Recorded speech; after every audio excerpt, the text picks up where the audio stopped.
আসসালামু আলাইকুম। কম্পিউটার একাডেমিতে আপনাদের সবাইকে স্বাগত। আজকে আমরা দেখব আমরা মাইক্রোসফট ওয়ার্ডে কাজ করার সময় কোনো ফাইল যদি সেভ করতে ভুলে যাই বা আমাদের কাজ করার সময় কম্পিউটার বন্ধ হয়ে যায় বা কারেন্ট চলে যায়, তাহলে সেই ক্ষেত্রে ওই ফাইলটি আবার আমরা কিভাবে রিকভার করব। তো চলুন আমরা স্ক্রিনে চলে যাই এবং আমরা কাজটা দেখি।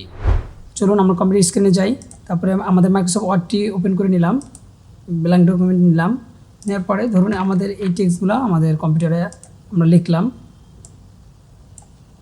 লেখার পর এখন আমাদের এটা অটো সেভ এই অপশনটা চালু করতে হবে। কীভাবে চালু করব? তাহলে আমাদের এই যে এখানে যে রিবন বারগুলো আছে, এখানে যে কোনো একটা রিবন বারের উপরে রাইট বাটন ক্লিক করব, তারপর কাস্টমাইজ দ্য রিবন এখানে একটা ক্লিক করে দেব। এখান থেকে আমরা দেখব সেভ নামে একটা অপশন আছে, এখানে একটা ক্লিক করি।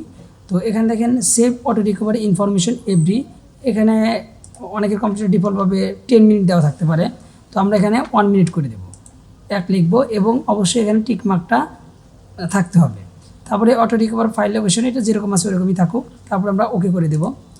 এখন আমরা কিছুক্ষণ অপেক্ষা করি, যেহেতু 1 মিনিট আমরা দিলাম, তো 1 মিনিট আমরা কিছুক্ষণ অপেক্ষা করব। অপেক্ষা করলেই দেখা যাবে যে আমাদের এই ফাইলটি অটো রিকভার হিসেবে সেভ হয়ে আছে। আমরা কিছুক্ষণ ওয়েট করি। তো চলুন এখন আমরা দেখি আমাদের ফাইলটি অটো সেভ হয়েছে কিনা। আমরা এটা কেটে দিই। কেটে দেওয়ার পর এখন আমরা আবার ওয়ার্ডে যাই। ওয়ার্ডে যাওয়ার পরে আমাদের যে কোনো একটা ব্ল্যাঙ্ক ফাইল নিলাম, নেওয়ার পর আবার ফাইলে যাই। ফাইল থেকে ইনফো এখানে একটা ক্লিক করব, তারপরে ম্যানেজ ডকুমেন্ট এখানে একটা ক্লিক করে রিকভার আনসেভ ডকুমেন্ট এখানে একটা ক্লিক করব। ক্লিক করলে দেখবো এই যে এক লেখা আছে আনসেভ পিএসডি ফাইল, এখানে একটা ক্লিক করব এবং ওপেন করব। দেখুন আমাদের ফাইলটি চলে আসছে। দেখেন কোনো কিছু পরিবর্তন হয়নি, দেখছেন যেরকম ছিল ওরকমই আছে।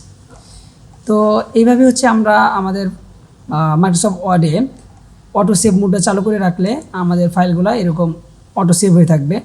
কোনো কারণে কম্পিউটার বন্ধ হয়ে গেলে বা কারেন্ট চলে গেলে আমাদের এই ফাইলটা আবার রিকভার করতে পারবো। তো এই ছিল আজকের ভিডিও।